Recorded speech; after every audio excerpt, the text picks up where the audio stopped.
5, wala tayong palya. So, meron pa akong Sunday.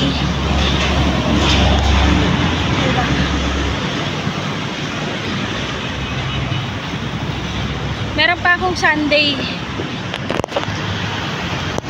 Wala akong palya. Sabado, linggo yung nakaraan. Ito yung ginawa ko. Then ngayon, ayan. Pero ngayon, hanggang Pedro Hill lang ako.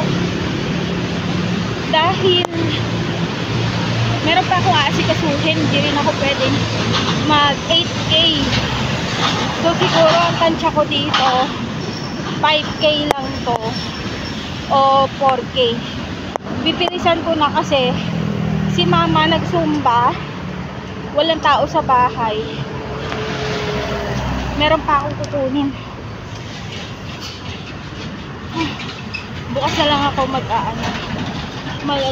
8K para sure.